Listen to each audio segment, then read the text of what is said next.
What actions would you take if you found yourself with merely $900 left, your final lifeline in a world that has stripped away so much from you?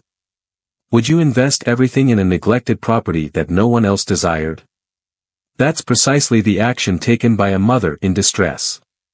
Yet, what she unearthed within those dilapidated walls was not merely dust and decay, it was a secret valued in the billions, perilous enough to cost a life. Before we immerse ourselves in the narrative, let's take a moment to understand Maya Coleman, a 34-year-old former nurse whose life had been in a downward spiral for the past 6 months. The small-town hospital where she had dedicated 8 years of her life abruptly shut its doors, leaving her without the reliable income she depended on to care for herself and her 12-year-old son, Ethan. Ethan was not an ordinary child. He battled severe asthma that demanded costly medications and meticulous environmental management, a challenge Maya struggled to meet even with her nursing job.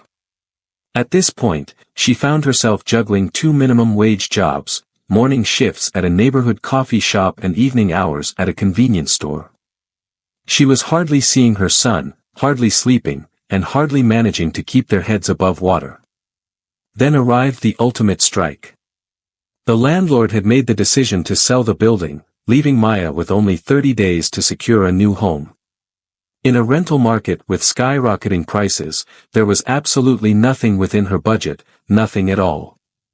She was down to her last $900, a sum carefully accumulated in her emergency fund, each dollar saved over the course of nearly a year. It was their final lifeline, and she understood that once it vanished, there would be nothing standing between them and utter chaos. In that moment, Maya recalled a saying from her grandmother, "At times, one must gamble everything to preserve everything." And that was precisely her intention. On a restless night, while Maya browsed through rental listings that were far beyond her budget, a particular ad piqued her interest. An auction was being conducted by the county for properties with unpaid taxes. She had never thought about purchasing a home, given her credit score and financial circumstances. Yet, her inquisitive nature compelled her to click the link. Many properties began at prices in the tens of thousands, far exceeding her budget. But then she spotted it, an aged farmhouse nestled on 3 acres of land, with an opening bid of merely $750. The description was succinct: an abandoned farmhouse, around 1,800 square feet, with considerable structural problems, sold as is, lacking any connected utilities, and vacant for over 15 years. The image depicted a 2-story white farmhouse, its paint flaking away, windows shattered, and the yard wild and untamed. It resembled a scene straight out of a horror film, yet it was merely a house, complete with land, and the initial bid was lower than her monthly rent. Maya's closest companion, Tasha, believed she had completely lost her sanity. "Maya, dear, there's a reason it's priced so low," Tasha remarked over coffee the following morning. "That location likely suffers from a deteriorating foundation, or perhaps black mold, or even a combination of the two. What is the situation with Ethan's asthma? And where would you possibly find the funds to renovate it?" "I'm not sure," Maya confessed. "However, I am aware that in 29 days, we will find ourselves without a place to call home. My credit score is preventing me from finding a rental. And this could be something truly ours, something that no one can ever take from us." On the morning of the auction, Maya feigned illness to avoid her shift at the coffee shop. She donned her attire, a blue coat she had acquired years prior for job interviews, and carefully placed the envelope containing $900 in cash into her purse. Her hands shook slightly as she let Ethan out at school. "Wish me luck, darling," she murmured, pressing a gentle kiss to the crown of his head. "For what purpose?" he inquired, bewildered. "She assured me she would share it later. Perhaps I will receive some positive news." The county courthouse loomed large, its marble corridors bustling with individuals who seemed perfectly at home, seasoned property developers and house flippers clad in tailored suits, exuding an air of assurance. Maya gripped her purse with a sense of unease, acutely aware of her mismatched attire from thrift stores. Chairs were arranged in neat rows, all directed towards the podium at the front of the auction room. Maya settled into a chair at the rear, striving to blend into the shadows. She observed intently as the initial properties went under the hammer, absorbing the intricacies of the process. The auctioneer would call out the property, the bidding would commence, and in just a matter of minutes, it would be claimed by the highest bidder. The majority of properties sold for significantly more than their initial bids. Maya's hope started to wane. Even if the farmhouse began at $750, it would likely conclude its sale for many thousands more. At last, the auctioneer declared, coming up next, property ID number 45,872. Deserted farmhouse situated on 3.2 acres at 1428 Old Mill Road. The property has remained unoccupied for around 15 years, exhibiting considerable structural problems, with no utilities currently in service, and is being sold in its present condition. Initial offer set at $750. Maya paused, her breath caught in her throat. A lengthy silence ensued. The room appeared indifferent. Do I possess $750? The auctioneer inquired once more. Maya's hand trembled as she lifted it gently. $750 from the woman in the rear. Do I possess $800? A man in the corner, seemingly detached as he scrolled through his phone, lifted his hand. $800 received from Mr. Reynolds. Am I in possession of $850? Maya lifted her hand once more. $850 from the woman in blue. Am I in possession of $900? The man in the corner looked up from his phone, nonchalantly lifting his finger. $900 received from Mr. Reynolds. Am I in possession of $950? This was the moment. Maya possessed a mere $900. She was unable to ascend further. She faced a decision. Spend every last cent she possessed, or turn her back. Maya lifted her hand. $900, she stated. The auctioneer appeared perplexed. The present offer stands at $900, ma'am. Is the offer $950?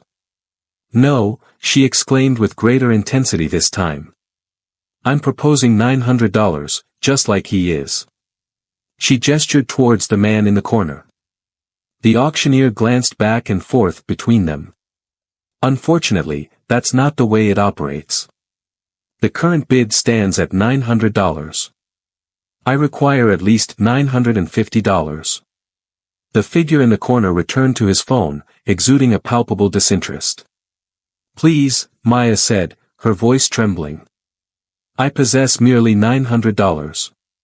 A heavy stillness enveloped the space. The auctioneer cleared his throat, a palpable tension in the air. He cast a fleeting look at the man with the active bid, who seemed utterly disengaged at that moment. Mr. Reynolds, would you like to uphold your offer of $900 for the property? The man lifted his gaze, took a moment to evaluate Maya, then simply shrugged. Nope, I'm done. Excessive effort for that aged establishment. She is welcome to it. Maya felt a wave of relief wash over her. Could this truly be unfolding? Going once at $900 to the woman in blue. Twice now at $900. Agreed. Property ID 45872 is available for $900. Maya remained stunned as the group transitioned to the next property. She had recently acquired a new home. At a price of $900. All the money she possessed. At the clerk's office, she exchanged her cash with trembling fingers, receiving a folder of paperwork and a solitary key in return. Isn't that the Mercer place? The clerk inquired. A mature woman with gentle, compassionate eyes. I'm not sure, Maya confessed. The location is 1428 Old Mill Road. Indeed, that's the Mercer house, the clerk affirmed, casting an unusual glance at Maya. Few individuals in this area would dare to approach that location. It possesses a rich and intriguing past. What sort of history, Maya inquired, her concern evident. The clerk appeared to regain her composure. Ah, merely tales from the past. There's no need for concern. It has remained vacant for quite a while, that's all. As Maya exited the courthouse, key in hand, a peculiar blend of exhilaration and dread washed over her. She had just invested all her savings in a house she had never even laid eyes on in person. A residence steeped in history, whatever that may imply. She lingered in her aging vehicle for a while, then retrieved her phone and dialed Ethan's school. Introducing Maya Coleman. I have to collect my son a bit earlier today. A moment of stillness. Indeed, it's a matter of family urgency. Quite impressive, indeed. 20 minutes later, Ethan slid into the passenger seat, a look of concern etched on his face. Mother? What's happening? How are you doing? Maya faced him, barely able to grasp the words that were about to escape her lips. Ethan, we have a place to call our own. A true sanctuary that is ours. No one will ever force us to depart again. His eyes grew large with surprise. Did you purchase a house? In what way? With what funds? With all of our funds, she confessed. I embraced a significant risk. Are you interested in taking a look? Ethan nodded, a spark of enthusiasm illuminating his expression. Maya had not witnessed such joy on his face in months. As they navigated the winding roads of the countryside, Maya sought to ready him for what lay ahead. It requires quite a bit of effort, darling. For years, it has stood vacant, yet it rests on 3 acres of land, and it belongs entirely to us. Is there a yard available? Is it time to bring a dog into our lives? Ethan inquired, his thoughts swirling with potential outcomes. It exceeds a yard in measurement. It possesses land. Perhaps one day, we might welcome a dog into our lives. However, our initial task is to ensure it becomes a place of comfort and functionality. The GPS guided them along progressively remote paths until they veered onto a lengthy, untamed driveway that was almost concealed from the main thoroughfare. As they turned the corner, the house appeared before them. Maya felt a heavy weight in her chest. It appeared even more dismal than in the pictures. The white paint had flaked off, exposing the weathered wood beneath. A number of windows lay shattered or were hastily boarded up. The front porch leaned precariously to one side. The yard was a wild tangle of weeds and brush, with some areas reaching almost to the first-floor windows. She cast a fleeting look at Ethan, whose once exuberant demeanor had transformed into one of disbelief. Mom, are we really going to make this our home? His voice was faint. Maya managed to conjure a smile. It requires some refinement, yet it belongs to us. Free from rent and landlords, it's just the two of us. They lingered in the car, gazing at their new abode for what felt like an eternity. At last, Maya inhaled deeply. Let's take a look inside. The front door groaned with an eerie sound as Maya inserted the key. It resisted initially, but then unexpectedly yielded. The stale scent of neglect enveloped them at once. Dust, mold, and the subtle scent of creatures that had claimed the house as their own throughout the years. They entered the expansive front room with careful steps. In the absence of electricity, the sole illumination filtered through the grimy windows and the ajar door behind them. Maya illuminated her surroundings with the flashlight on her phone. The interior lay in disarray, a chaotic blend of crumbling plaster, scattered animal droppings, and various debris. Ceiling blemishes bore witness to the roof's persistent leak. In certain rooms, the old furniture lay shrouded in a layer of dust. A drooping couch, a creaky wooden rocking chair, shelves lined with books, one of which bears the marks of age and neglect. They navigated cautiously from one room to another on the first floor. A spacious living room, an elegant dining area, a kitchen featuring vintage appliances, and a quaint bathroom complete with a charming clawfoot tub. Amidst the chaos, Maya discerned the remnants of a once stunning home, where the hardwood floors lay hidden beneath layers of dirt and the intricate woodwork framed the doorways with elegance. Shall we head upstairs? Ethan inquired, his voice resonating through the vacant house. Maya hesitated, her foot hovering above the first step as she contemplated its safety. The stairs groaned underfoot, yet they seemed sturdy enough. On the upper level, they discovered 4 bedrooms along with an additional bathroom. In a single room, the once vibrant flower wallpaper hung in tatters, its colors dulled and peeling away from the walls. On another wall, remnants of what appeared to be a child's drawings were still visible. Ethan had remained silent during their exploration, but then he abruptly started to cough. Maya instantly recognized the deep, wheezing coughs as the unmistakable sign of an asthma attack, provoked by the dust and mold in the air. "We need to leave now," she urged, steering him toward the stairs. "It's essential that we take you outside for some fresh air." Outside, she fetched his inhaler from the car, and slowly, his breathing began to stabilize. Maya examined the property, her heart heavy with unease. What had she done? How could they possibly reside in this place, particularly considering Ethan's asthma? As the sun dipped below the horizon, the weight of reality became undeniable.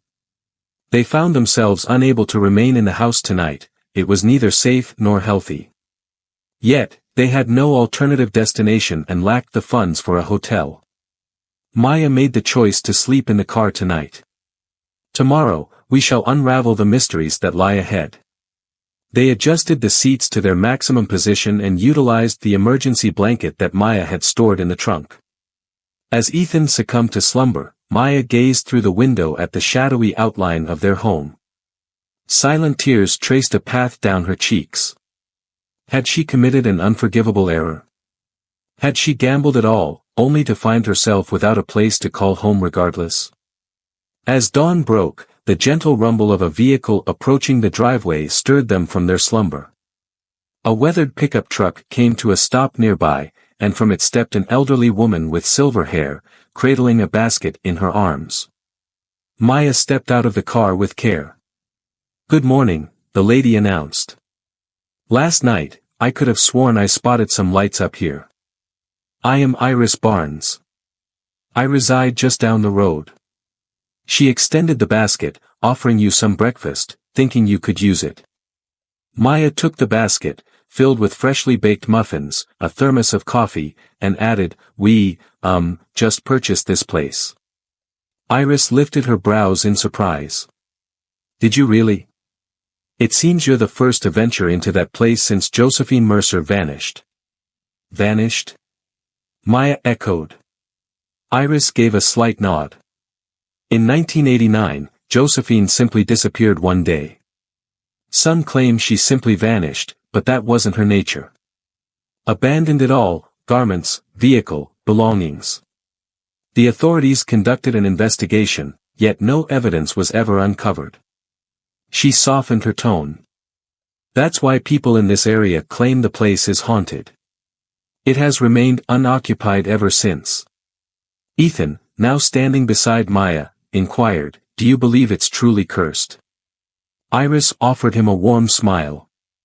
"I don't subscribe to the idea of curses, young man, yet I firmly believe that certain homes cling to their memories. Josephine was a kind soul, always lending a hand to those in need with her remedies when they found themselves unable to pay for doctors." "Solutions?" Maya inquired. She practiced the art of herbalism, cultivating a diverse array of medicinal plants on this land. Individuals traveled great distances in search of restoration. Iris gazed at the unruly yard with a contemplative expression. Amidst the untamed foliage, her gardens likely remain hidden beneath the vibrant chaos. While they conversed, another vehicle drew near. A distinct pickup truck, this one more recent. A man in his middle years, his hair touched with gray, accompanied by a teenage girl who appeared to be around Ethan's age, emerged from the shadows. "Good morning, Iris," the man said. "I had a feeling you would be around here." He glanced over at Maya. "Samuel Reynolds. This is my daughter, Lily." Maya recalled the name. "Reynolds, did you attend the auction yesterday?" Sam gave a slight nod. "That was I." Occasionally, I engage in flipping houses. Yet, upon witnessing your unwavering resolve to obtain this one, he merely shrugged. It appeared that you had a greater need for it than I did. Maya experienced a wave of appreciation. Thanks a lot. I'm at a loss for words. Hold off on the gratitude for now. Sam responded with a sly grin. This location is a beast. I've gathered some resources to assist you in evaluating your situation. Maya paused, uncertainty flickering in her mind. I am unable to afford assistance from anyone. I invested every resource I had into purchasing the house. Did I request payment? Sam remarked in a rough tone. It's simply an act of kindness between neighbors. Furthermore, no one ought to face the challenges of the Mercer place by themselves. After the auction, a flicker of hope finally sparked within Maya. Perhaps they weren't entirely solitary in this endeavor, after all. In the days that followed, Maya came to realize the vastness of the undertaking required to transform the house into a livable space. Sam, a contractor by profession, provided her with the straightforward reality following his assessment of the property. The encouraging news is that the base is strong. Authentic stone dating back to the 1800s. Designed for durability. The unfortunate reality is nearly everything else, he elaborated as they stood in what would one day become the kitchen. The roof requires a total overhaul. The electrical wiring is outdated and poses significant risks. Plumbing photograph. There's a concerning amount of mold present that could easily affect anyone's health, especially a child with asthma. Maya felt a heavy weight in her chest. What would be the total expense to address all of that? Sam paused, uncertainty flickering in his mind. Least amount? $30,000. And that's considering I'm putting in the effort at cost, with your assistance. The figure struck Maya with the force of a tangible impact. $30,000 felt like an insurmountable mountain. No bank would extend a loan to her given her credit score. I simply can't afford that, she confessed. I find myself lacking the funds for a hotel stay this evening. Sam stroked his beard in deep contemplation. You can borrow my camping trailer for the time being. It may not be extravagant, but it is tidy, and the plumbing is functional. It can be parked on the property. Maya set aside her pride. Rest assured, we will find a way to repay you. We'll find a way, was all Sam remarked. In the meantime, Ethan and Lily ventured through the wild, untamed grounds, maintaining a cautious distance from the house itself. They stumbled upon the remnants of what once was a grand garden, now untamed and lush, alongside an ancient well encircled by stone. Mother! Ethan shouted with enthusiasm as he dashed back to the house. In that direction, you'll find some apple trees. A multitude of them. Lily points out that many of the plants sprouting all around us are actually herbs, rather than mere weeds. Lily, trailing behind at a more measured pace, gave a nod. My grandmother shared her knowledge of herbs with me. In the back, there's a delightful mix of lavender, thyme, mint, and a few other intriguing plants that I can't quite identify. They've become untamed, yet they are certainly rooted, not haphazard. Maya recalled Iris mentioning that Josephine Mercer was a herbalist. In a peculiar way, the awareness that the former occupant had been a healer, much like her, a nurse, forged an unusual bond that transcended time. That evening, as Maya and Ethan nestled into the borrowed trailer, she endeavored to keep a hopeful spirit for her son's benefit. It resembles the experience of camping, doesn't it? A thrilling journey. Ethan paused, his voice softening as he inquired, what made you choose this place, Mom? Is that so? Maya pondered her response. In my moment of desperation, she finally confessed. As I stood on the brink of losing it all, I realized that when you hit rock bottom, sometimes you must embrace the wildest of risks. She regarded him with a solemn expression. I regret if my decision was not the best one. You didn't, Ethan stated with unexpected certainty. This location carries a certain weight, an undeniable significance, as if our presence here is destined. That evening, once Ethan had drifted off, Maya settled into a folding chair outside the trailer, gazing at the shadowy outline of the house. The almost complete moon illuminated the scene, revealing the silhouette of the structure against the darkened sky. As she observed, she could have sworn a subtle glow flickered past one of the upstairs windows, as if a figure with a candle had strolled by. Yet, that was beyond reach. The absence of electricity enveloped the space, leaving it eerily silent and devoid of company. Maya gently rubbed her eyes, a subtle gesture of weariness. She felt utterly drained, and her thoughts were deceiving her. As she gazed out the window, an unsettling sensation lingered, as if someone were peering back at her. The subsequent days formed a pattern. Maya would start her day with a morning shift at the coffee shop, then dedicate her afternoon to tidying up the house just enough to make it somewhat livable. Ethan would attend school, then meet up with her afterward, donning a dust mask to safeguard his lungs. Sam visited nearly every day once he finished his own tasks, addressing the most perilous structural challenges. He declined the payment, simply stating, "You can repay me once you're back on your feet." Iris arrived with food and tales of Josephine Mercer, vividly illustrating the life of a remarkable, self-sufficient woman who had settled in the rural community during the early 1980s. Iris noted that Josephine was in her early 30s when she purchased the farm, already a skilled herbalist with formal training in botany. Iris shared one evening, as they sat outside the trailer, that she was originally from the city. She had a fancy education, though she rarely spoke of her past. She mentioned coming here in search of peace and room to cultivate her gardens. How did she appear? Maya inquired, attempting to envision the woman who had once resided in their home. A stunning woman, tall and possessing the most captivating eyes, one a deep blue and the other a rich brown.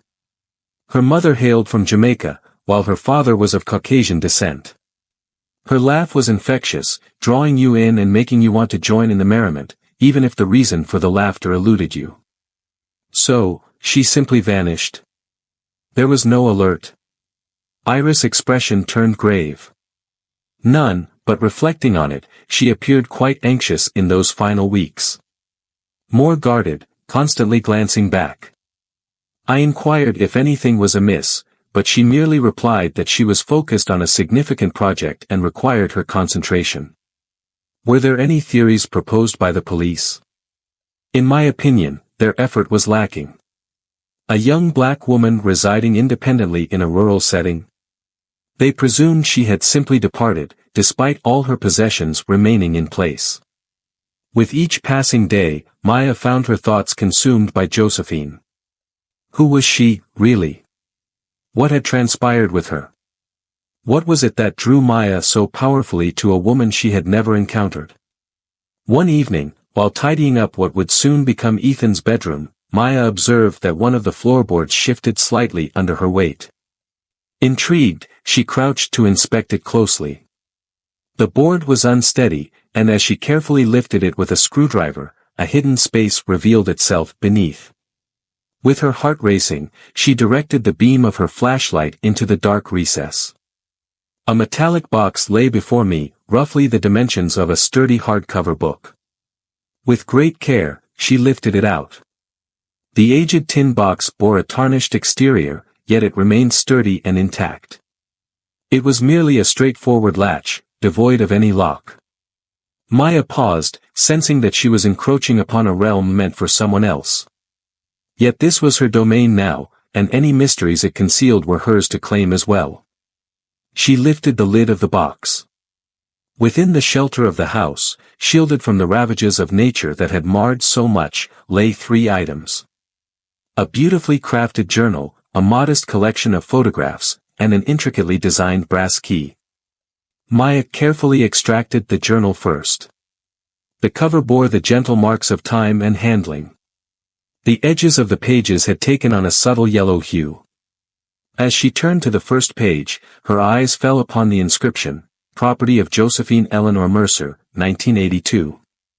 This belonged to Josephine, a collection of her private thoughts.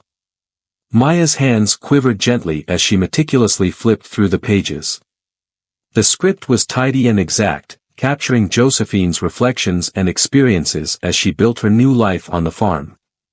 The initial entries brimmed with optimism and aspirations, outlines of garden designs, inventories of healing flora, observations on the surrounding environment. Josephine detailed her experiences with renovating the house, forming friendships with neighbors, particularly a much younger Iris, and her delight in having the space to cultivate her healing garden. As Maya delved deeper, she uncovered that Josephine was not merely a herbalist. She earned her PhD in botanical biochemistry from Cornell University and initially worked in pharmaceutical research before deciding to embark on her own academic journey. Corporate research is overly limited by the pursuit of profit, Josephine had expressed. Nature offers a wealth of remedies for countless ailments, provided we engage with it in a spirit of respect rather than exploitation.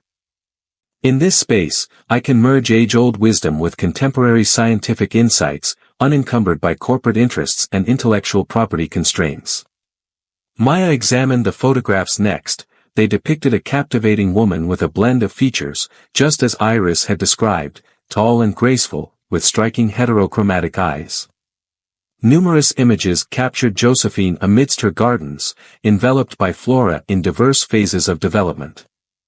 Others presented the house in its prime, adorned with blooming vines embracing the porch and tidy pathways guiding visitors through various garden spaces. The brass key felt substantial in Maya's hand, intricately designed and reminiscent of a bygone era. Uncertain of what it might unlock, she tucked it gently into her pocket. As she delved deeper into the journal, the entries grew more intricate, filled with chemical compounds and molecular structures that Maya, even with her nursing background, found challenging to comprehend. Josephine detailed her work on a specific plant compound she was isolating, which demonstrated impressive effectiveness against a condition known as Carter's syndrome. Maya recalled that name. Carter's syndrome represented a rare autoimmune condition that led to the gradual failure of organs. The name was derived from the physician who first recognized it in the 1970s. As a nurse, she understood it was essentially a terminal prognosis. Costly therapies may hinder its advancement, yet they cannot halt it entirely. The concluding entries in the journal veered into a more somber territory. Josephine penned a piece about an individual she identified solely as RP, who had displayed an intriguing fascination with her research. RP. Returned today, came across an entry from April 1989 read. His offer has risen to 7 figures, yet the money isn't the concern. I have reservations about how his company might handle this research. The compound ought to be accessible to all who require it, rather than being confined by patents and exorbitant costs. He struggled to accept the rejection, urging me to think it over, warning that my continued refusal could lead to complications. The final entry, marked May 15, 1989, was succinct yet haunting. It appears that someone entered the lab during the night while I was asleep. Although nothing seems to be missing, the papers have been rearranged. This evening, I will be transferring all essential items to the secondary location. If anything were to happen to me, know that the truth lies concealed, waiting for the one who is meant to uncover it. RP. My work will remain unattainable. Following that, silence reigned. The rest of the pages lay untouched, devoid of any markings. Maya perched on the dusty floor, clutching the journal, a shiver coursing through her despite the warmth of the evening. Josephine had been consumed by fear for her safety, had concealed her research, and ultimately vanished without a trace. This was more than an abandoned house that Maya had acquired, it was a crime scene, and somewhere within the grounds, Josephine Mercer had concealed a medical breakthrough that was worth taking extreme measures for. Maya found herself unable to drift off that night. The journal, the photographs, and particularly Josephine's last foreboding entry lingered in her thoughts, echoing relentlessly. She was filled with an abundance of inquiries. Who was RP? What had Josephine uncovered, and perhaps more crucially, what had transpired with her? Instead of heading to work in the morning, Maya decided to call in sick and made her way to the local library. The aged structure housed a modest collection of local newspapers on microfiche, along with a segment devoted to the rich tapestry of local history. The librarian, a woman in her 60s, lifted her eyebrows in surprise when Maya inquired about Josephine Mercer. While investigating the Mercer case, she inquired, "Or did you simply purchase that old house on Mill Road?" In small towns, news spread quickly, and Maya acknowledged that this was true. "I'm seeking to comprehend the events that transpired with her." The librarian guided Maya to a filing cabinet filled with newspaper archives. These are organized chronologically. In May 1989, Josephine Mercer vanished without a trace. The most significant narratives emerged in the weeks immediately following, followed by updates as the case grew stagnant. She hesitated. "I was acquainted with her, you see. I would occasionally pay her a visit when my arthritis flared up. She crafted a salve that surpassed anything I've experienced since." The microfiche unveiled precisely what Iris had proposed, a superficial inquiry conducted with little exertion. The headline for May 27, 1989 proclaimed, "Local herbalist missing, full play or voluntary disappearance." The article described how a neighbor, Iris, had informed the authorities about Josephine's disappearance after she hadn't been seen for several days. Authorities discovered no evidence of a struggle within the residence, yet Josephine's vehicle remained parked in the garage alongside all her personal effects. The dominant notion appeared to be that she might have departed voluntarily for personal motives. 2 weeks later, a follow-up piece revealed that law enforcement had run out of leads and was reducing the scope of the investigation. A quote from the sheriff back then resonated, "Some individuals simply wish to vanish and begin anew. In the absence of any signs of wrongdoing, our options are quite limited." Maya was astonished by the swift dismissal of the case. A brilliant scientist disappeared without a trace, abandoning all her possessions, while the authorities seemed to dismiss the situation entirely. Within the local history section, she discovered a modest volume detailing the notable inhabitants of the county. Josephine Mercer, a name that surfaced in 1956, arrived in our community in 1982, where she made her mark as a talented herbalist and botanical researcher. Armed with degrees from Cornell University, Miss Mercer selected our rural county for its rich biodiversity and untouched landscapes. The mystery of her disappearance in 1989 continues to linger, unresolved. Maya captured images of everything she encountered, then inquired of the librarian, "Do you happen to know if anyone named RP had a connection to Josephine?" The librarian paused, reflecting briefly, and then mentioned that there was indeed a distinguished gentleman from a pharmaceutical company who visited her on several occasions. "I recall it vividly. He stood out distinctly, clad in an expensive suit, driving a luxury car, and it certainly caught people's attention." "Can you recall the name of the pharmaceutical company?" "I believe it starts with an R." "Radcliffe?" "Indeed, Radcliffe Pharmaceuticals.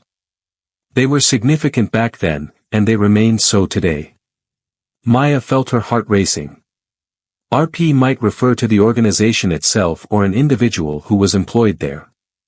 Grateful for the librarian's assistance, she made her way to a nearby coffee shop that offered internet access, eager to dive deeper into her research. Radcliffe Pharmaceuticals remained a significant force in the industry, boasting a global presence and generating billions in annual revenue. The corporate history page noted that from 1975 to 2005, the company was under the leadership of CEO and Chairman Richard Patton. Maya stumbled upon a vintage photograph of Richard Patton, RP, featured in a business magazine from 1990. In his 50s, he stood there with steel-gray hair and cold eyes, receiving an award for his groundbreaking work in pharmaceuticals. She delved further, searching for any link between Radcliffe Pharmaceuticals and Carter's syndrome, the ailment Josephine had been investigating.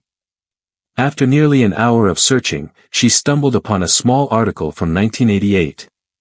It noted that Radcliffe had been working on a treatment for Carter's syndrome but had ultimately abandoned the research following unsuccessful clinical trials. The timeline aligned seamlessly. Radcliffe had not succeeded in creating a treatment. Josephine, operating on her own, had triumphed. Richard Patton attempted to purchase her research, but she declined, and soon after, she disappeared. Upon her return to the property that afternoon, Maya discovered Sam laboring on the roof. She pondered the decision of whether to reveal her findings. Though her acquaintance with him was minimal, an instinct whispered that he was trustworthy, and she found herself in need of allies. Maya approached Sam as he descended from the ladder. "May I discuss something unusual with you?" Sam cleaned his hands with a rag. "Unusual is my forte." "Hello there." Maya revealed the journal to him, detailing her discoveries regarding Josephine and her research.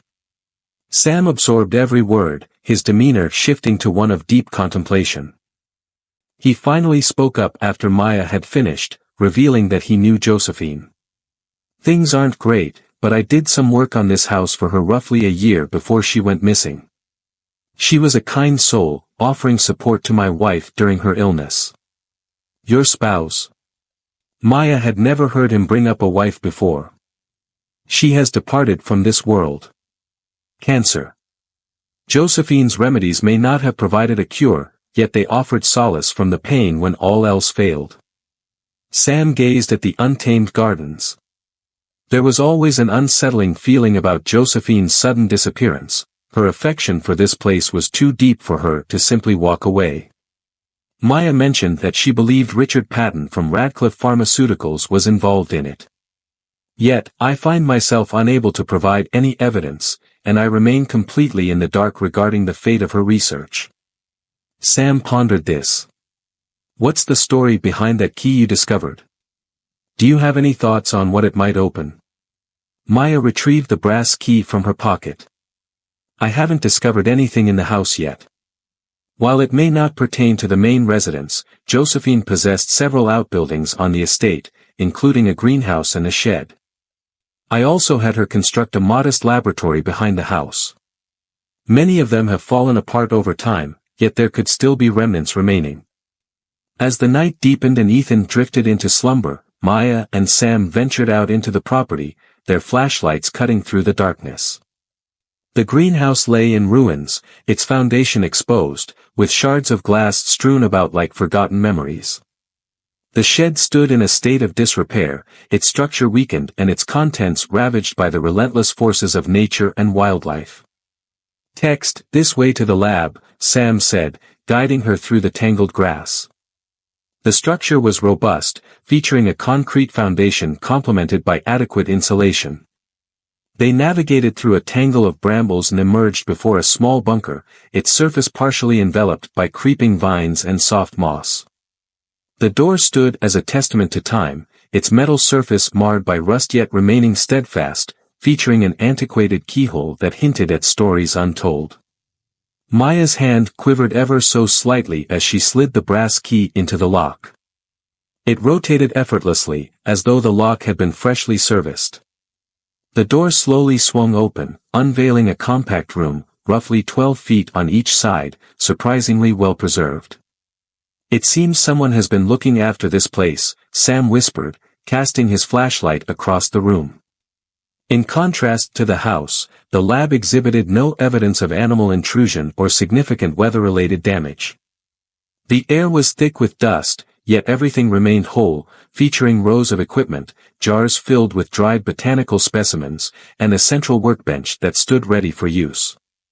A wall adorned with diagrams and notes, all safeguarded behind glass frames. "Look at this," Maya said, brushing dust from a sleek, modern microscope, far more advanced than she would have anticipated in a rural herbalist's lab from the 1980s.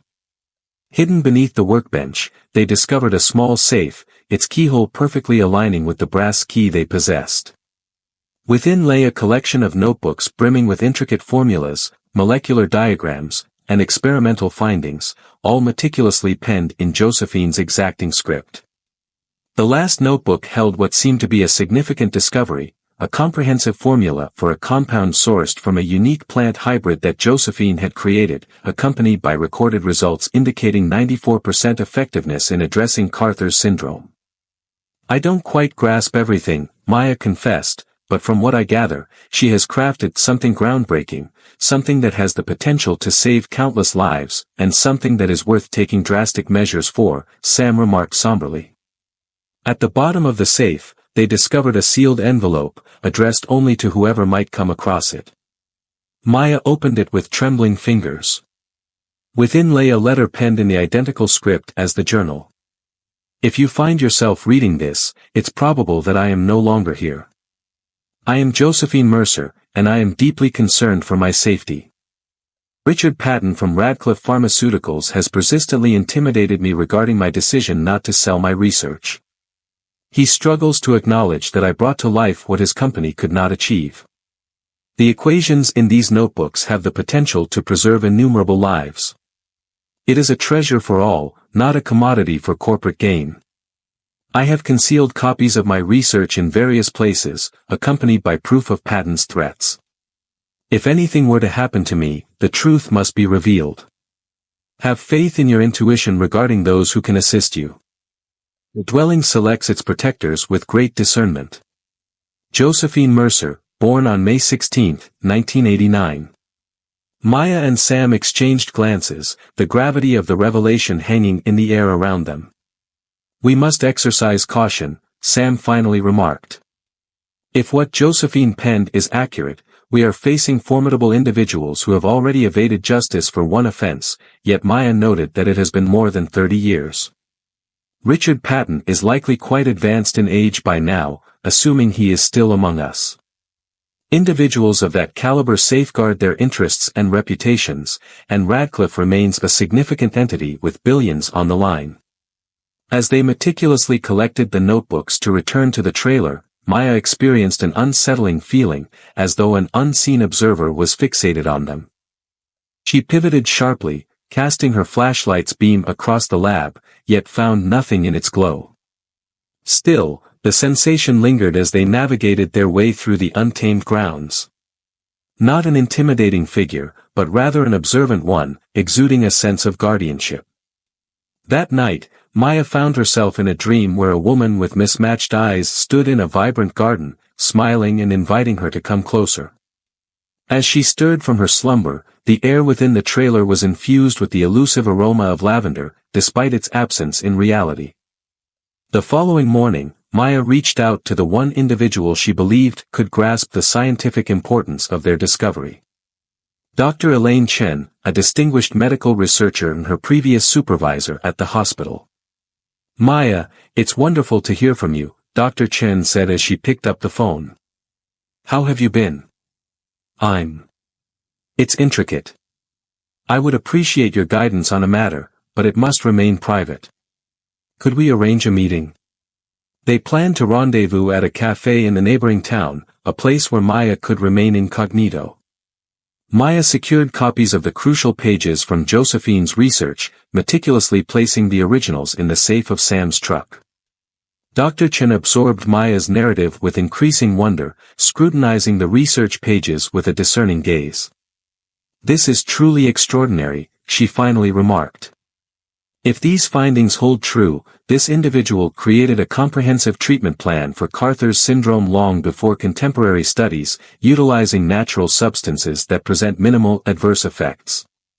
She gazed upward at Maya. Are you aware of what you've discovered?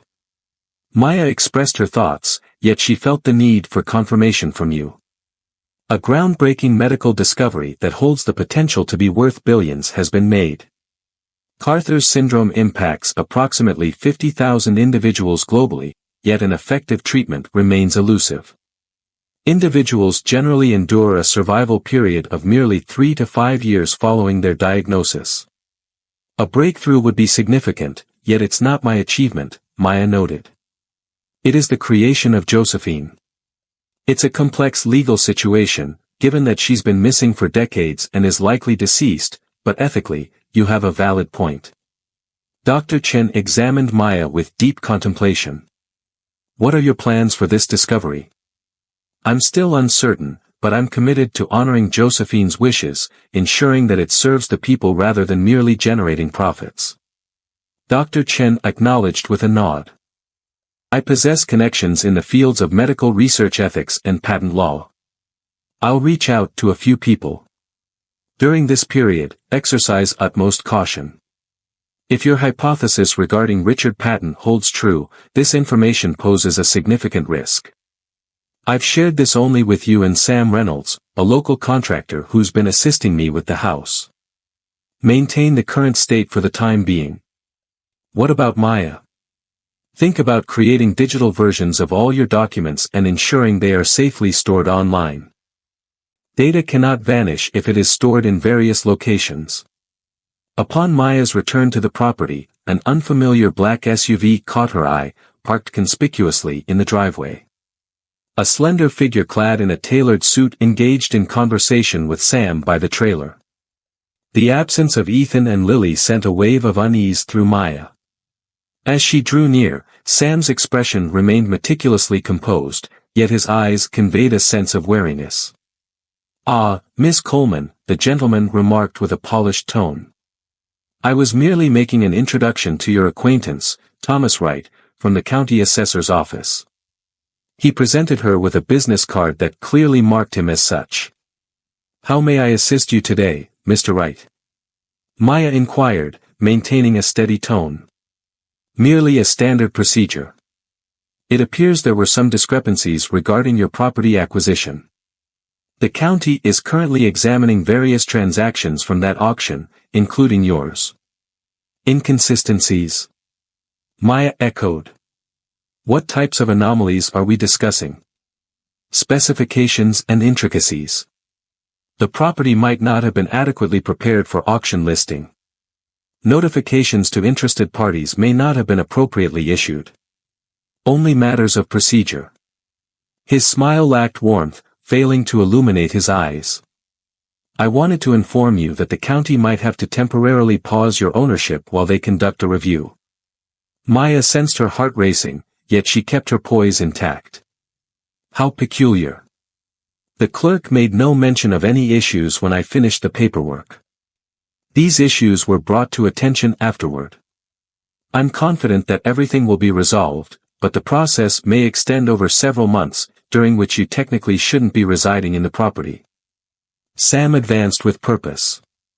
"It is essential to submit a written account of these purported irregularities, including the precise county codes referenced. My cousin specializes in real estate law. She'll want to examine all the details." A fleeting expression crossed Wright's face. "Frustration, maybe, or reassessment." "Absolutely, I will ensure those documents are sent over promptly. Meanwhile, Miss Coleman, there's an alternative that could pique your interest. The county is prepared to present you with a settlement of $20,000 in exchange for your relinquishment of the claim to the property. That's over 20 times what you invested." Maya finally grasped the situation. This was not a matter of procedural irregularities. Someone was aware of her discovery and sought to eliminate her. She stated with conviction that selling was not on her agenda. "This is my home now," Wright's cheerful attitude faded. "I highly recommend that you take the offer into account, Ms. Coleman. Property disputes can turn intricate, particularly for individuals navigating a financial landscape like yours." He presented her with a card. "Reach out to me once you've had a moment to think it over." As he drove away, Sam murmured, "That man is not from the county assessor's office." "What gives you that insight?" "My cousin, who specializes in real estate law, is married to the assessor himself. That man is a fraud." Maya experienced a sudden chill. Where have Ethan and Lily gone? Within the confines of the dwelling. I submitted them upon his arrival. The way he was scanning the surroundings didn't sit well with me. Sam's expression was somber. "It has begun. It seems that someone is aware of our discovery. But in what way? We have exercised such caution. Little communities, keen listeners, or perhaps..." Sam cast a quick look at the lab they had unearthed. Perhaps they've been observing this location for some time, anticipating whether anyone would uncover Josephine's research. That evening, Maya delved into the depths of the internet, seeking out details regarding Thomas Wright in the county assessor's office. As Sam had anticipated, there was no record of Thomas Wright as an employee. The business card appeared authentic, yet it was a counterfeit. She conducted an investigation into the present condition of Radcliffe Pharmaceuticals. Richard Patton, now in his 80s, had stepped down from his role as CEO but continued to serve on the board of directors in the capacity of chairman emeritus. His son, Richard Patton Jr., was now carrying on the family's legacy in managing the company. The organization experienced remarkable growth since the 1980s, achieving annual revenues that surpassed $50 billion. Their primary sources of revenue stemmed from managing chronic conditions, focusing on medications that patients would require indefinitely, rather than providing solutions that would eradicate the necessity for continuous care. While perusing the latest updates about the company, a particular headline piqued her interest. Radcliffe unveils Phase 1 trials for Carter's syndrome. In a recent article, it was reported that Radcliffe has reinvigorated its research efforts into Carter's syndrome, asserting innovative proprietary methods for addressing the condition. The announcement caused the company's stock to soar by 12%. Maya experienced a wave of nausea. After decades of neglecting their research, Radcliffe had unexpectedly reignited their interest in Carter's syndrome. Upon uncovering Josephine's breakthrough, it was clear that this was no mere coincidence. The following day, Maya took a step she had long evaded. She entered the main house to tidy up what would soon become her bedroom. Even with Sam's advancements on the roof and fundamental structural concerns, the interior remained predominantly unaltered. However, if they were to encounter challenges regarding their ownership, Maya was resolute in demonstrating that they were indeed residing there actively. While she was clearing away the debris from what would soon become her room, an unusual detail caught her eye on one part of the wall. The floral wallpaper pattern shifted ever so slightly, hinting at a repair, with the new wallpaper failing to blend seamlessly with the old. Maya, filled with curiosity, gently lifted the corner of the wallpaper. At the back, there was a small indentation in the wall housing another metal box, much like the one she had discovered beneath the floorboard. Inside this box were newspaper clippings from 1988 and early 1989, all pertaining to Radcliffe Pharmaceuticals. One headline caught my attention: Radcliffe abandons Carter's treatment after failed trials. Another article elaborated on the decline of Radcliffe stock following the announcement, with analysts raising doubts about Richard Patton's leadership. The organization poured more than $100 million into the unsuccessful treatment. Photocopies of ominous letters were present, lacking signatures yet composed on Radcliffe letterhead, cautioning an unidentified recipient regarding the repercussions of meddling with proprietary research. What was most unsettling was a small cassette tape marked only with the date, May 10, 1989. Maya was on a quest to locate a cassette player so she could listen to the contents within. That afternoon, a new arrival graced the property, a polished BMW with darkened windows. The driver exuded sophistication, a woman in her 40s clad in a designer suit, her professional smile radiating confidence. "Is this Miss Coleman?" "My name is Victoria Patton, and I hold the position of Vice President of Research Acquisition at Radcliffe Pharmaceuticals." Maya felt a chill seep through her veins. Patton. She is likely connected to Richard Patton, possibly as his daughter or daughter-in-law. "How may I assist you, Miss Patton?" Maya inquired, maintaining her space. "I've heard that you've recently acquired this property. Radcliffe Pharmaceuticals has a long-standing interest in this land for research endeavors. We are pleased to present you with a substantial offer of $250,000 in cash for the house and all its contents, in their current condition." The sum was astonishing, sufficient to resolve all of Maya's monetary issues and more. However, the timing and the link to Patton revealed the true nature of the situation. Maya stated with conviction that she had no interest in selling. "I'm intrigued. What could a major pharmaceutical company possibly want with an old, deserted house?"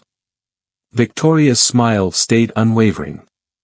"The property boasts distinctive botanical specimens that we've been monitoring for possible research purposes. I assure you, there's nothing nefarious about it. Maya received a business card from her.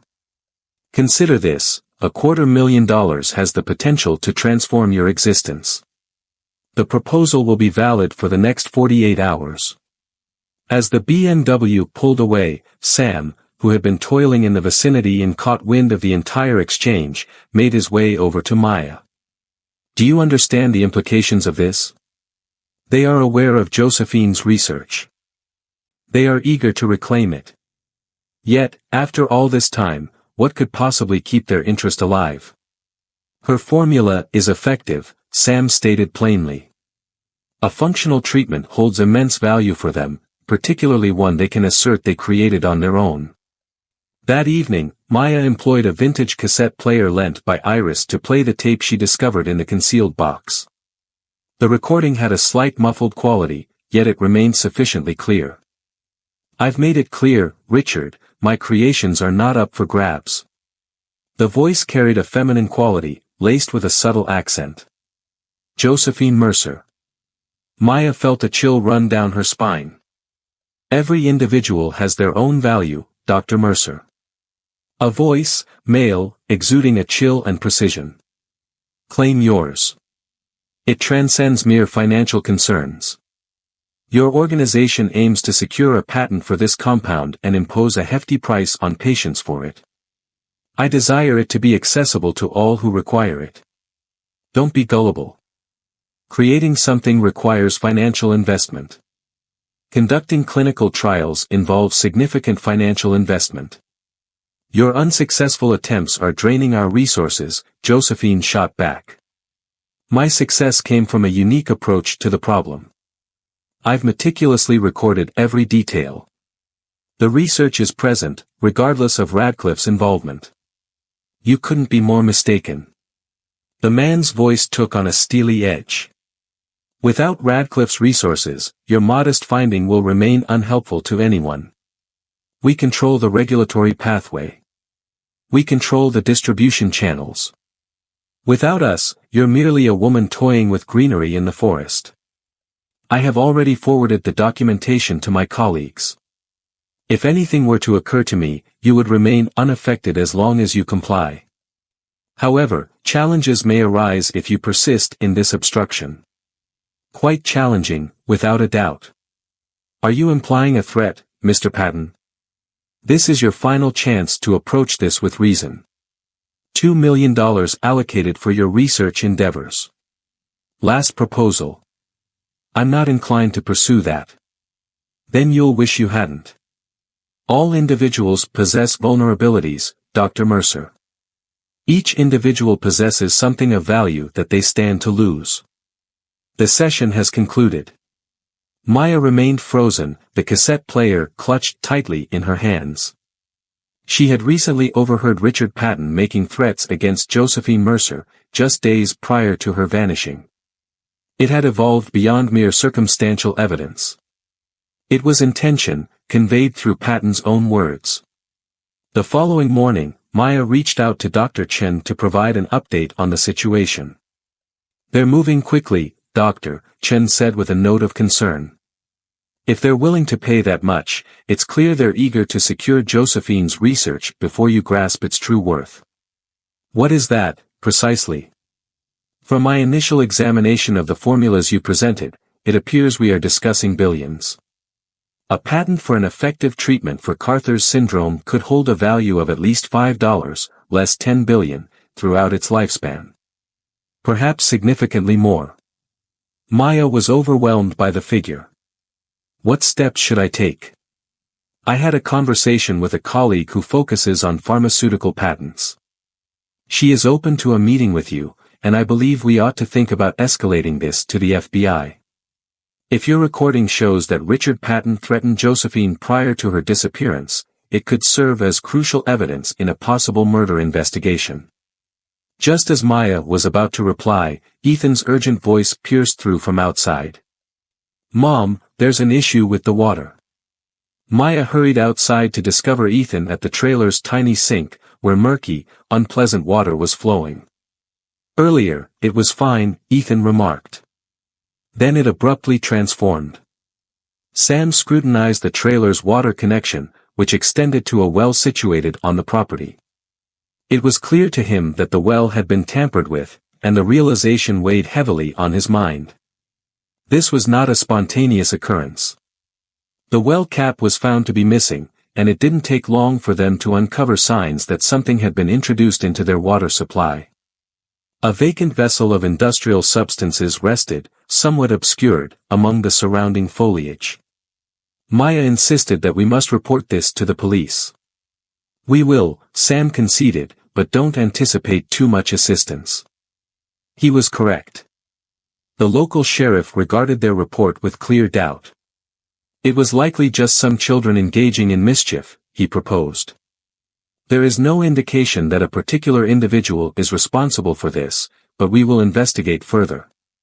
His nonchalant dismissal brought to mind the way Josephine's disappearance was treated, lacking any real concern or effort. Later that day, Maya got a call from a number she didn't recognize. "Greetings, Miss Coleman. This is Richard Patton, Jr. I see that you have declined our generous offer for your property." Maya's heart pounded in her chest, yet she maintained a calm and even tone. "Indeed, the house is not on the market. It seems there may be a misinterpretation of the circumstances at hand. Our focus extends beyond the house itself. We are keen on exploring all aspects related to it, including any specific research materials you might have discovered." Maya denied it, saying, "I have no idea what you're referring to. Let's be straightforward. My father dedicated years to keeping Dr. Mercer's work hidden from view. I am ready to extend my generosity well beyond what he offered. $1 million, Miss Coleman, for the property and everything within it. No inquiries made." Maya's thoughts spun wildly at the sum, a fortune that could guarantee her and Ethan's future for all time. Yet, her mind drifted to Josephine, who had turned down an offer twice as substantial, driven by a conviction that transcended mere financial gain. "The answer remains no," Maya stated with conviction. A lengthy silence ensued. "Your conviction is commendable, Miss Coleman, yet I can't help but question whether you've taken your son's well-being into account in this matter. Is it Ethan? In a remote area, far from medical care, accidents can occur, especially for someone with asthma." Chill coursed through Maya's veins. "Are you making threats against my child?" "I'm merely highlighting that decisions carry repercussions, some of which are more immediate than others. Reflect deeply on what holds the greatest significance in your life." The call concluded, leaving Maya trembling with a mix of fury and dread. This had intensified beyond mere property disagreements and the appropriation of research. Ethan was being threatened by them. Upon Sam's arrival, Maya recounted the details of the call to him. His expression clouded with fury. "We must safeguard Ethan," he declared without hesitation. "Lily as well, they are aware of her presence here. Should we depart? Perhaps it would be best to find another place to be until this situation is sorted out." Sam paused to reflect. "Perhaps that is precisely their intention, to intimidate you just enough to allow them to conduct a thorough search of the property.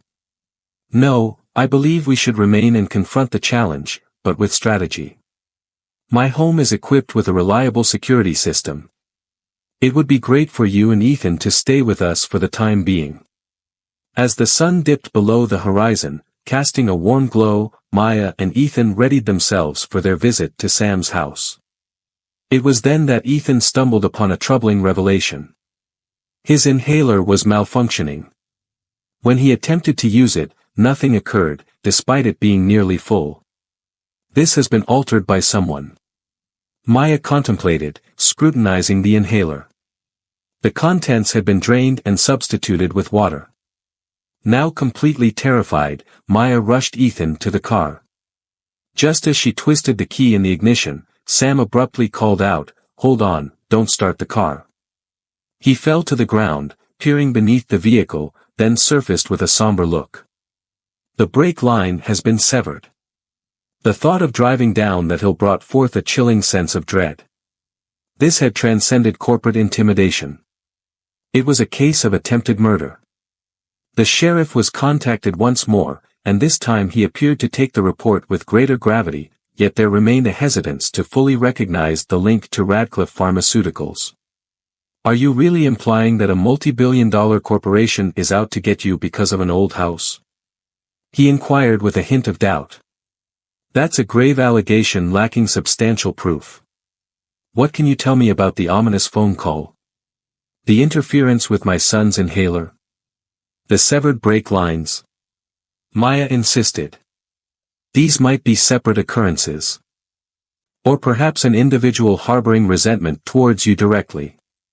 We will look into it, but I must be truthful. Connecting this to a major corporation will prove challenging without significant evidence. That evening, while finding refuge at Sam's house alongside Ethan and Lily, Maya came to understand just how rapidly the circumstances had intensified. In a matter of days, they transitioned from uncovering significant research to becoming the focus of targeted attention. We must take the initiative, Sam remarked during their conversation about possible choices. If they are prepared to take such measures, there is no turning back for them. Maya mentioned that she had been contemplating the tape recording. This serves as proof of Richard Patton's intimidation towards Josephine just prior to her vanishing. The local sheriff may not regard it with the seriousness it deserves. The FBI could potentially. Sam noted that it's 30 years old. Without Josephine's body, they could very well continue to regard it as a missing person case rather than a murder investigation. What if we were able to locate her? Maya proposed. What if she provided additional hints about where to search? The following day, as Sam kept an eye on the children, Maya made her way back to the property alongside Iris, the one person who had known Josephine more intimately than anyone else still residing in the vicinity. Josephine approached her tasks with precision and care. Iris reminisced while strolling through the untamed grounds. She must have devised a strategy, a contingency plan in case anything went awry. In her journal, she noted a secondary location. We discovered her lab, but there could be another location as well. They meticulously combed through the property, searching for any hidden structure or concealed spot that could have eluded their previous efforts. Iris was the one who observed something peculiar about the ancient well. This well existed when Josephine acquired the property. However, that stone pattern around the edge doesn't ring a bell for me. At some point, she must have reconstructed it. The stones encircling the well created a design that, when seen from above, mirrored the shape of a compass rose. One stone stood out with a slightly different hue from the rest, indicating the direction of north within the arrangement. Maya understood that it was indicating something. Guided by the instructions, they arrived at a grand, ancient oak tree standing proudly at the boundary of the estate. The tree revealed no clear indications of concealing anything. As Maya completed her circle around it, she spotted a delicate carving on the side opposite the well, bearing the initials JM. And a tiny arrow directed downward. She buried something here, Maya exclaimed, her excitement growing. They rushed to the trailer to grab a shovel. As Maya toiled in the dense earth surrounding the tree's roots, her shovel suddenly hit a hard object about 2 feet below the surface. With great caution, they revealed a waterproof container, securely sealed to withstand the elements. Within the confines of plastic layers lay a waterproof case, holding a video cassette marked insurance, several documents, and a letter dated May 17, 1989, the day following her final journal entry and presumably the day before her vanishing. The letter began, "To whomever discovers this, if you are perusing these words, I dread that the worst has come to pass. Richard Patton has unequivocally stated that he will go to any lengths to obtain my research. The video included showcases my complete testimony and the evidence of his threats. I have also provided coordinates to a spot in the state forest where I have concealed exact replicas of all my research findings. This material must remain hidden from Patton at all costs. If I vanish, do not place your faith in the local authorities. Richard's reach extends far and wide. Elevate this evidence to the federal level. Josephine Mercer." The files contained a meticulously crafted map marked with coordinates leading to a secluded spot deep within the state forest, approximately 30 miles distant. Most incriminating, however, were the photographs that captured Richard Patton on the premises, seemingly taken covertly from within the house. In a single snapshot, he seemed to be engaged in a passionate dispute with Josephine on her front porch. Maya stated that we must locate a VCR for that tape, and we should also verify these coordinates. Just as they were about to depart, the sound of a vehicle approaching the driveway caught their attention. It was the sheriff's car, but this time, it was anything but a routine visit. The sheriff's expression was somber. "Ms. Coleman, I must convey that the county judge has enacted an emergency injunction that prevents you from occupying this property while the ownership disputes are being resolved." "Excuse me? That's absurd. This property was acquired through legal means. I'm simply here to deliver the order, ma'am. Please ensure that you vacate the premises within the next 24 hours. Following that, you will be deemed to be trespassing." Maya understood the situation unfolding before her. "Who made the request for this injunction?"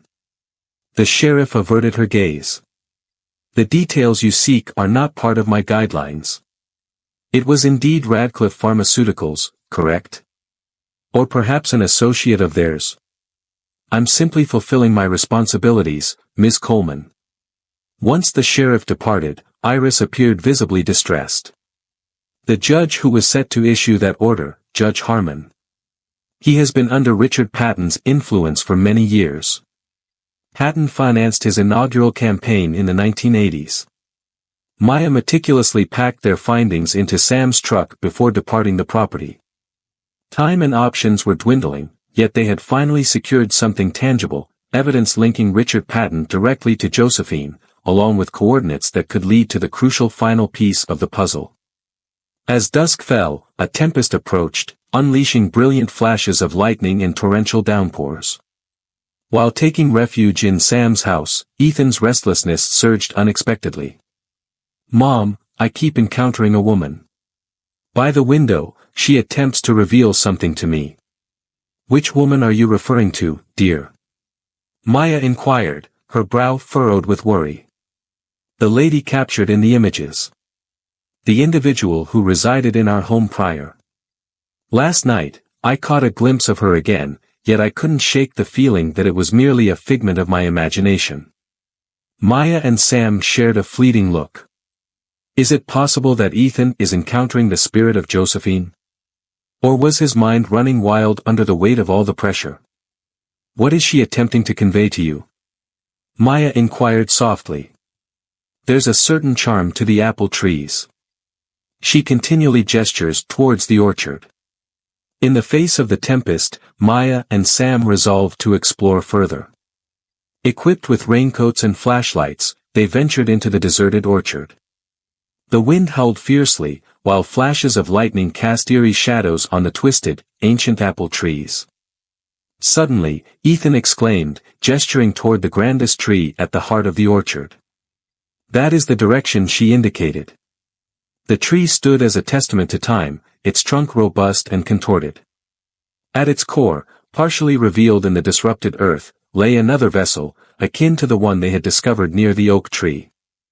Within lay a compact gadget that Maya initially found unfamiliar. A vintage microcassette recorder, reminiscent of those utilized for dictation during the 1980s. And with it, a concluding remark from Josephine. On the 18th of May, 1989. Richard Patton is making his return this evening. He has warned that he will obliterate everything if I refuse to comply. This could be my final opportunity to capture the reality. If anything were to occur to me, may the truth come to light.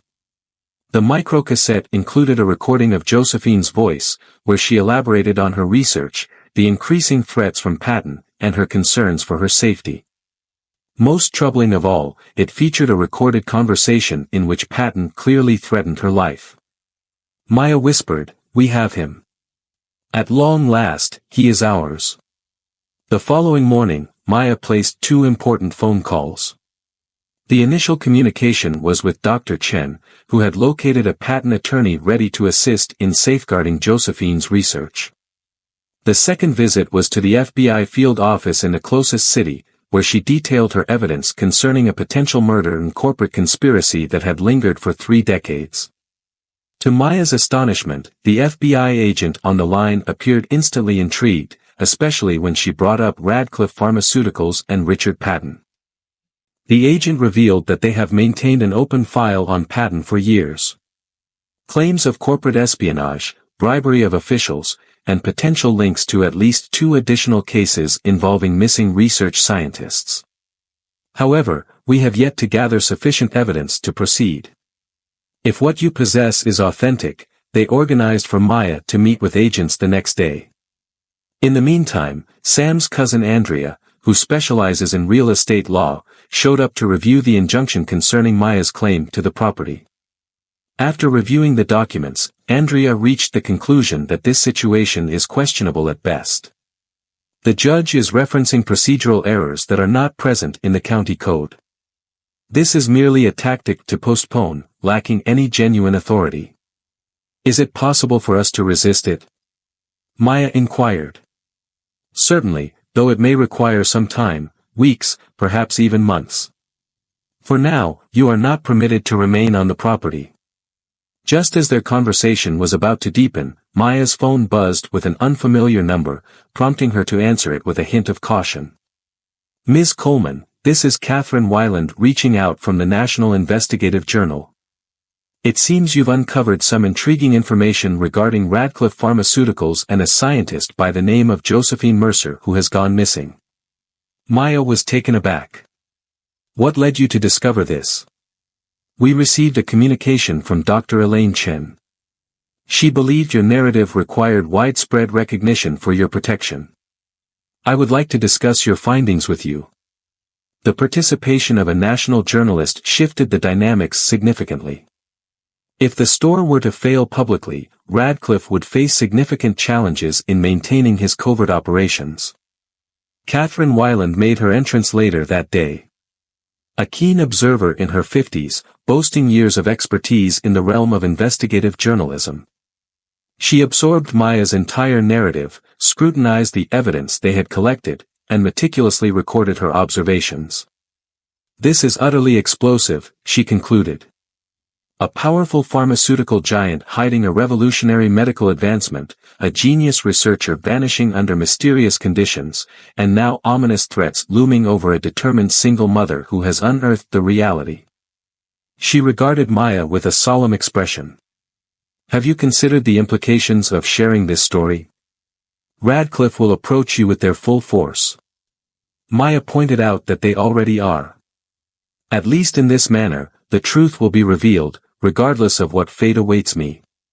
Catherine cautioned that she would have to confirm everything on her own. However, if everything aligns as I anticipate, we will publish the story next week. In the interim, make sure to record all details and prioritize your safety.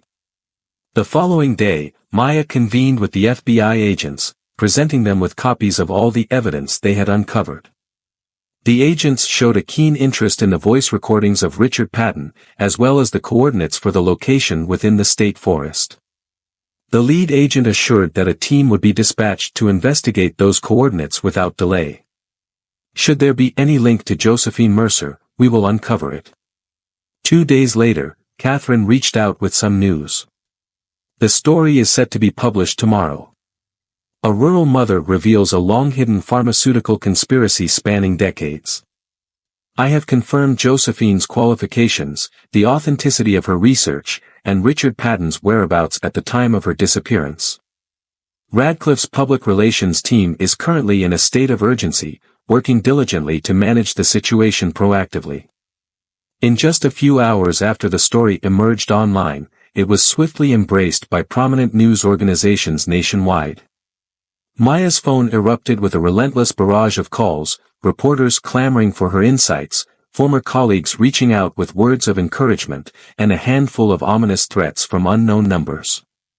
In a surprising turn of events, the county judge unexpectedly lifted his injunction on Maya's property, referencing new information that addressed the procedural issues at hand. Then the FBI reached out with information that altered the course of events entirely. Human remains were discovered at the coordinates given by Josephine. The initial identification through dental records verifies that the individual is Josephine Mercer, and there are indications of foul play, specifically blunt force trauma to the skull. After 3 decades, Josephine Mercer was discovered, bringing with her the revelations of that fateful night in May 1989. In his 80s, Richard Patton found himself summoned for questioning. In a matter of days, confronted with compelling evidence and the account of a former Radcliffe security officer who witnessed the events that night, Patton found himself charged with the murder of Josephine. The narrative captured the attention of the entire nation. In 1989, a pharmaceutical giant was charged in connection with the murder of a brilliant black female scientist. Fairness. 3 decades later, the Josephine Mercer case. A rural mother's unexpected find results in the arrest of a billionaire. Radcliffe pharmaceutical stock took a nosedive as the complete narrative unfolded.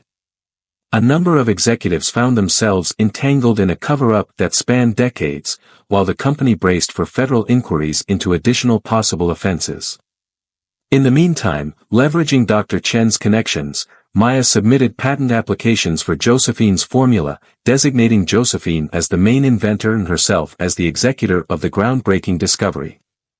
The patent application clearly stated that the treatment should be accessible at reasonable prices, respecting Josephine's initial vision. Half a year later, the change was astonishing. The farmhouse stood partially restored, a testament to the dedication of community volunteers moved by the tale that had sparked their involvement. Sam orchestrated the initiative, rallying friends and colleagues to contribute their time and resources.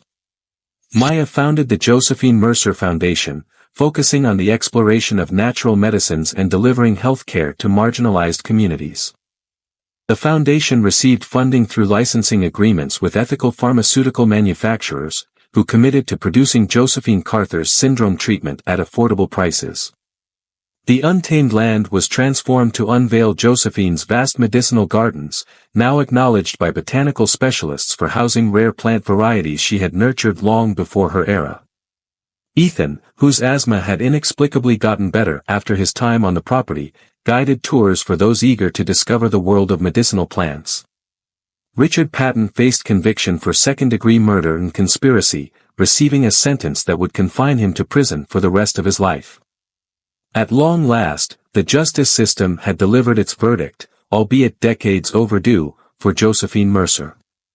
A celebration took place at the farm, now referred to as Mercer Gardens, marking 1 year since Maya acquired the property. The community came together to honor Josephine's legacy and the fresh start her efforts had inspired. Maya stood on the front porch, gazing at what had once been an abandoned, cursed property, now transformed into a sanctuary of healing and hope. Sam stood beside her, their bond having evolved from camaraderie to something richer over the months of shared challenges. "Could you have imagined this happening just a year back?" Sam inquired, gently grasping her hand. Maya conceded, "Never. I was simply yearning for a shelter to call our own. I never envisioned." Her voice faded, drawn to a subtle shift in the upstairs window of the house, a fleeting glimpse of motion, as if someone had just passed by. Yet the house stood vacant. The entire crowd gathered outdoors for the festivities. As the evening wore on and the guests departed, leaving Ethan in peaceful slumber, Maya found herself in solitude within the confines of what was once Josephine's study, now revitalized with her collection of books and research materials elegantly showcased.